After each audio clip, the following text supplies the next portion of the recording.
नमस्कार दोस्तों, आप देख रहे हैं 4 PM और मैं हूं मयूर परीख। मुंबई में विपक्षी पार्टियों की इंडिया गठबंधन की अहम बैठक हो रही है। 26 जितने दल के बड़े बड़े नेता मुंबई आ पहुंचे हैं। अब जब वो मुंबई आए हैं तो भारतीय जनता पार्टी ने इनकी आलोचना करना शुरू कर दिया है। बात यह है कि क्या यह भारतीय जनता पार्टी की बौखलाहट है या सेल्फ कॉन्फिडेंस? क्या वाकई में इंडिया गठबंधन के इस गठजोड़ की वजह से बीजेपी उखड़ जाएगी? हम इतिहास में आज नजर करेंगे, जब जब ऐसे गठबंधन बने तब तब रूलिंग पार्टी का क्या हाल हुआ, उसके बारे में बात करेंगे। और इस पूरे विषय पर चर्चा करने के लिए आज मेरे साथ एक विशेष अतिथि हैं, जयंत माइनकर जी, राजकीय विश्लेषक हैं। जयंत जी, 4 PM में आपका स्वागत है। आज के जिस तरीके से आज हमें 26 दलों के नेता जो एक टाइम पे एक दूसरे की शक्ल तक देखना पसंद नहीं करते थे, बयानबाजियां देते थे, एक दूसरे के साथ अगल बगल में बैठे हुए नजर आ रहे हैं। पास्ट में भी कांग्रेस के खिलाफ भी इस तरह के गठबंधन हुए थे। एनडीए की शुरुआत भी कांग्रेस को हराने के लिए इस तरीके से कई सारे घटक दलों को इकट्ठा होने के बाद हुई थी। तो एक थोड़ा सा आप हमें हिस्ट्री बताइए कि इंडिया में जब जब कभी ऐसा हुआ है तो उसका रिजल्ट क्या रहा है। देखिए, 52, 57 और 62, ये तीन 1952 से लेके 62 तक तो तीन इलेक्शन ऐसे थे कि द फर्स्ट प्राइम मिनिस्टर जो काफी इन्फ्लुएंशियल थे, उनके ही लीडरशिप में ये इलेक्शंस हुए। तो तीनों तीनों वक्त तो कांग्रेस तो बिल्कुल केक वॉक की तरह आ गई। हम 67 से लगातार देखेंगे तो ये अलायंस का असर कहीं ना कहीं हुआ है। जो बीजेपी आज या जो एक जमाने का जनसंघ आज बार बार बोल रहे हैं कि अरे आप उनके साथ बैठ रहे, शिवसेना को बोल रहे कि आप उनके साथ बैठ रहे, जिनको एक बार आपने सावरकर के इशू के ऊपर या इस इशू के ऊपर आपने ऐसा ऐसा कहा था। बात यह है, इस बीजेपी की शुरुआत 1967 में, इनके जनसंघ जब नाम था, दीनदयाल उपाध्याय के साथ डॉक्टर राम मनोहर लोहिया, एक समाजवादी नेता। अब समाजवादी लोगों का संघ परिवार से नाता क्या है? क्या हिंदुत्व समाजवादी मानते हैं? बिल्कुल नहीं मानते। लेकिन इनके साथ इनका नाता हुआ है। साथ में कम्युनिस्ट भी आए हैं, तो उसका पर थोड़ा सा करेंगे। 67 में एक पहला अटेम्प्ट हुआ था, लेकिन ज्यादा नहीं हुआ। 71 में भी हुआ था, लेकिन उसका असर नहीं हुआ। लेकिन 77 का जो अटेम्प्ट है, जो एक इमरजेंसी के बाद हुआ था, वो पूरे देश की डेमोक्रेटिक हिस्ट्री में एक यादगार है। और वो यानी हम सबको पता है कि कांग्रेस का डिफीट हुआ था, क्योंकि सभी पार्टियां आपस के मतभेद, आपस के आइडियोलॉजिकल मतभेद, वो बिल्कुल मर्ज करके भुला के मर्ज हुए थे। तो सरकार चली नहीं चली उसको हम छोड़ देंगे। We will come to 1989। 1989 में भी इसी प्रकार का, लेकिन पार्टियां अलग रख के ये अटेम्प्ट हुआ था। और तभी भी हमको पता है कांग्रेस की डिफीट हुई थी। हालांकि आज के मायने में बोला जाए तो कांग्रेस को 192 जगह मिली थी। आज 192 जिस पार्टी के पास रहेगा वो तो कोएलिशन में डेफिनेटली अपनी सरकार बना सकता है। लेकिन उस वक्त तो राजीव गांधी ने बोला था कि नहीं, मैं अपोजिशन में बैठना पसंद करूंगा। और उन्होंने ये वीपी सिंह और बीजेपी सपोर्टेड, कम्युनिस्ट सपोर्टेड सरकार को उन्होंने एक प्रकार से गो अहेड दे दिया। लेकिन उस वक्त भाजपा को भी ये रियलाइज होने लगा था कि अब उनकी अगर ताकत बढ़ रही है तो एक्चुअली जो 67 में उन्होंने शुरू किया था डॉक्टर राम मनोहर लोहिया का हाथ पकड़ के, उन्होंने खुद के नेतृत्व के under national democratic alliance NDA शुरू किया, जो कि 1991, 1996 जो हम देखते हैं, उसके बाद जो 1996 में पहले 13 दिन की सरकार बनी थी, उसमें भी देखा है धीरे धीरे उन्होंने बहुत कोशिश की कि हमारे एनडीए का बेस बढ़ाए। तब वो आडवाणी तब कहते थे कि हमारे एनडीए के सबसे अच्छे अगर कोई दोस्त है तो शिवसेना और अकाली दल कहते थे, क्योंकि बाकी तो समाजवादी पार्टियां उनके पास आने के लिए वैसे तैयार नहीं होती थी। जॉर्ज फर्नांडिस आ गए थे, रामकृष्ण हेगड़े कभी आ गए थे, और वही बस, बाकी तो उनका कोई ज्यादा बेस ज्यादा नहीं जा रहा था। ये दिस इज द रियलिटी।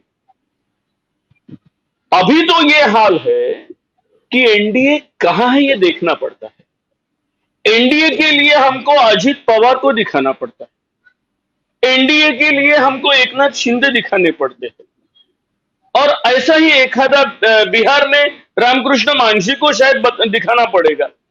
एक जमाना था कि जॉर्ज फर्नांडिस एनडीए के कन्वीनर हुआ करते थे, उनका भी एक रुतबा हुआ करता था, जबकि बीजू जनता दल भी एनडीए के साथ था। आज बीजू जनता दल, भारत राष्ट्र समिति और वाईएसआर कांग्रेस, ये तीनों रूलिंग पार्टियां फेंस पे बैठी है, देख रही है।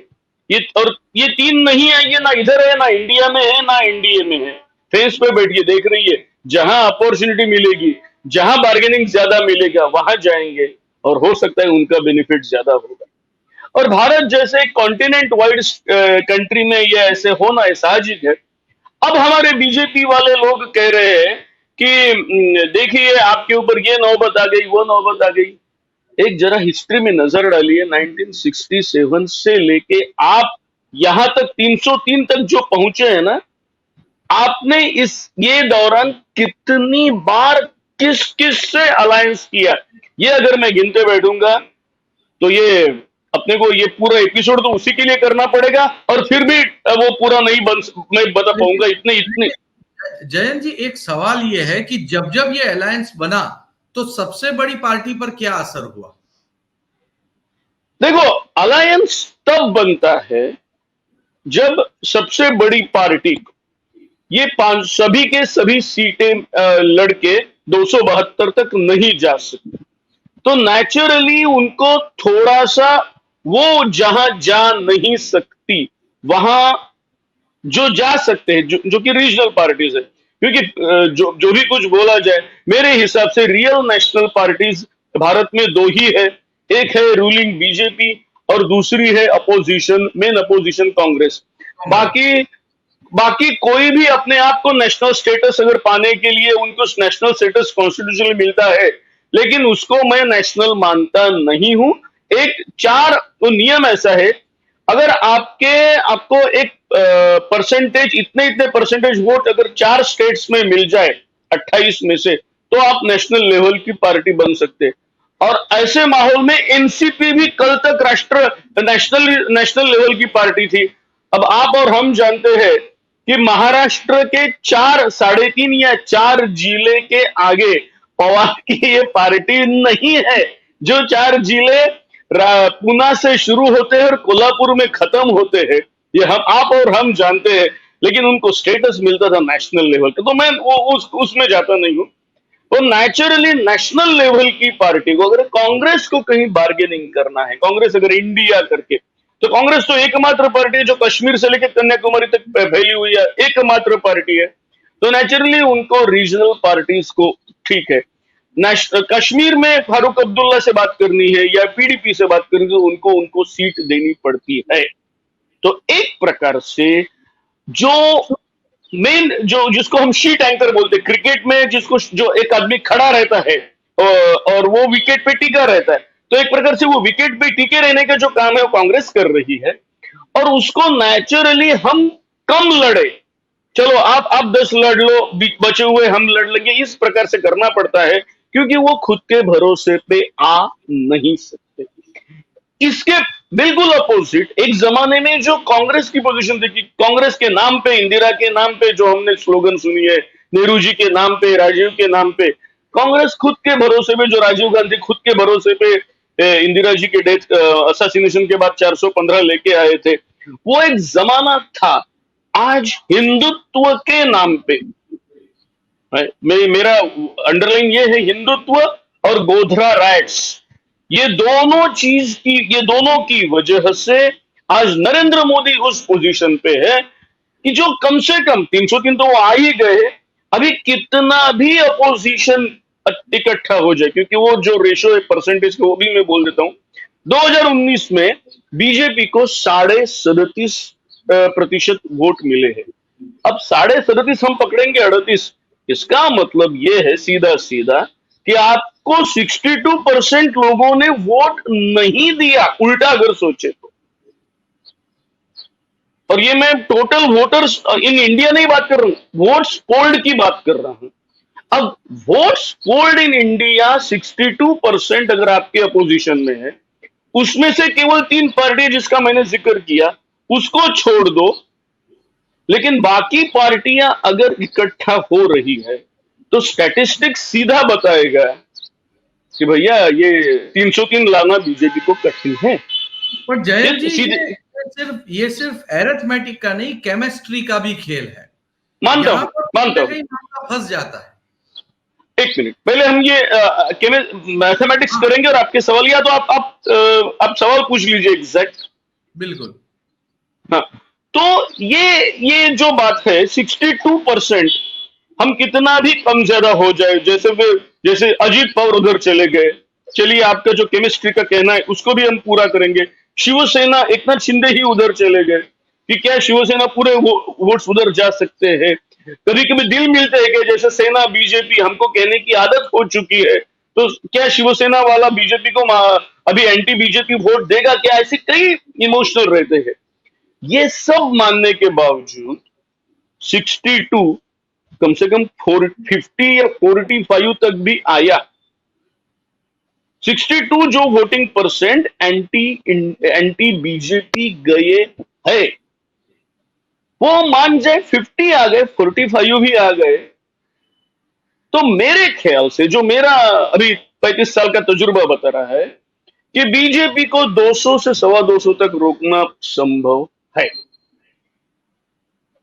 ठीक है जयंत भाई, आप कह रहे हैं कि ये ठीक है, ये मैथमेटिक्स तो जुड़ रहा है, लेकिन कहीं ना कहीं केमिस्ट्री जो है इस पूरे मामले को रोकती है, ऐसा आपको नहीं लगता? आप कह जो देंगे मैं हमको ये हाँ, सीट चाहिए, अगर वो सीट आप नहीं पाते हो तो आपकी पार्टी के जो एस्पिरेंट्स होते हैं वो पार्टी छोड़ के बीजेपी में चले जाते हैं, बिल्कुल जाते हैं, और बिल्कुल। ये उनका भी बहुत बड़ा वोटिंग का डिफरेंस होता है। तो ये मैथमेटिक्स इतना डीप हो जाता है, ये मैथमेटिक्स गली टू गली और दिल्ली से लेके गली तक बिल्कुल हो कागज और जाता है। पेन लेके बैठना पड़ता है, और पूरे के पूरे गणित को जो है वो नए सिरे से लगाना पड़ता है। तो बीजेपी जो ये आरोप लगा रही है कि आज प्रेस कॉन्फ्रेंस में हमने कई सारे आरोप देखे कि इतनी होटल के खर्च कहां से लेके आए, गरीबों की बात कर रहे हैं अमीरों की होटल में, ये कितने सही है, कितने खोखले हैं?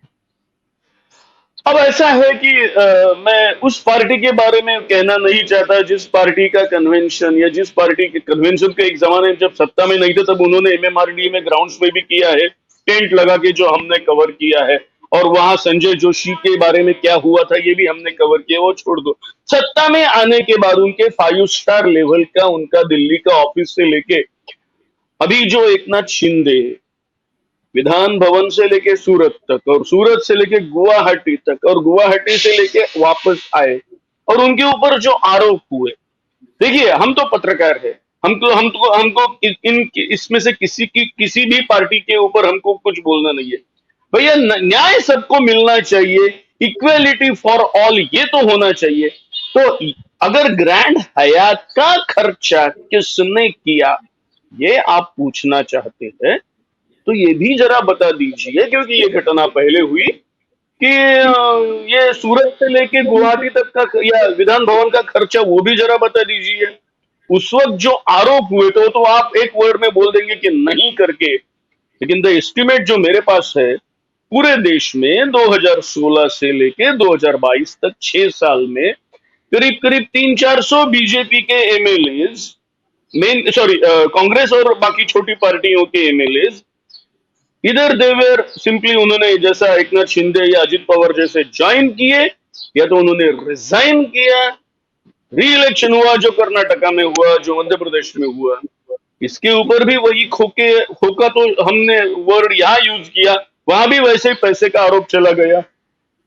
और वो टोटल जो अरविंद केजरीवाल ने एक बार प्रेस कॉन्फ्रेंस में मेरे ख्याल से कुछ 5 या 6 हजार करोड़ ऐसी कुछ बताई थी, तो उसके बारे में भी बताए। होता है क्या कि ये बारे में बातें नहीं होती, लेकिन यहाँ के खाने के मेन्यू के बारे में बात होती है। हालांकि एक अगर सिंपल बात यह है, अगर सोनिया गांधी, राहुल गांधी, ये अपने मल्लिकार्जुन खड़गे और सभी देश 28 देश के या तो फॉर्मर या तो प्रेजेंट चीफ मिनिस्टर्स आ रहे हैं। इनके स्टालिन एक चीफ मिनिस्टर है, ममता बनर्जी चीफ मिनिस्टर है, Farooq Abdullah former chief minister है। तो नेचुरली एक ऐसे होटल में होगा जहां सिक्योरिटी है, जहां इतनी बड़ी रूम कैपेसिटी है, उनको जैसे चाहिए उसी प्रकार से है, और वो जो एयरपोर्ट के नजदीक का होगा उस प्रकार से उन्होंने कर दिया है। तो उसके बारे में बोलना, we are not here to defend, लेकिन ये खर्चा सभी ने किया है, ये तो एक इवेंट हो रहा है। अब ये बोल रहे हैं क्योंकि ये 3 घंटे के लिए बात करेंगे, 3 दिन बोलेंगे एंड ऑल दैट। तो मैं फिर से वही 1989 का राजीव गांधी का बोल देता हूं कि जब राजीव गांधी ने ये लोक दल और जनता पार्टी मर्ज होके जब जनता दल किया था, तब उन्होंने झगड़ा दल करके उसको बोला था। क्योंकि क्या है, वैसे भी समाजवादी लोग जहां इकट्ठे होते सिर्फ झगड़ा करते, हमको पता है, झगड़ा दल। तो जब उस वक्त उन्होंने कहा था, हुआ क्या, वही झगड़ा दल, वो जनता दल सत्ता में आया था। आज भी ये जो डर है बीजेपी के दिल में, केमिस्ट्री रहे, मैथमेटिक्स उनके फेवर का है ही नहीं, केमिस्ट्री कुछ भी रहे उनके फेवर का, उनको लगता है कि नहीं, क्योंकि ये जो 38% जो है, और वो जो गैप है 62% अगर इकट्ठे हो गए, तो बची हुई ये जो मैंने 3 पार्टियां दी है, उनकी ओर उनको देखना पड़ेगा, भैया हमको बचाओ, विच दे डोंट वांट। और इसके लिए वो रिडिक्यूल कर रहे हैं, भैया तुम्हारे में दम नहीं है, एक प्रकार से घबरा गए हैं, क्योंकि 62% अगर इकट्ठे हो गए तो वो उनके लिए ठीक नहीं। जी बहुत बहुत शुक्रिया जयंत जी, आपने डिटेल में पूरी की पूरी बात जो थी वो हमारे दर्शकों के सामने रखी। तो दोस्तों, कल इंडिया की जब प्रेस कॉन्फ्रेंस हुई थी तो अशोक चौहान ने कहा था कि मैथमेटिक्स हमारे पक्ष में है। भूतकाल में भी जैसे कि जयंत माइनकर जी ने बताया कि कई सारे ऐसे दल बने, उन्होंने सत्ताधीशों की नाक में दम कर दिया, कई बार वो सफल भी हुए। ऐसे में मुंबई में जो बैठक हो रही है उसकी फलश्रुति क्या होगी, कितनी इफेक्टिवनेस होगी, ये देखना बहुत ज्यादा दिलचस्प होगा। और इस बैठक में क्या होता है, ये सारी खबरें हम आपको 4 PM के माध्यम से पहुंचाते रहेंगे। वीडियो पसंद आया हो तो लाइक करें, शेयर करें, कमेंट करें, चैनल को सब्सक्राइब करना ना भूलें। बहुत बहुत धन्यवाद।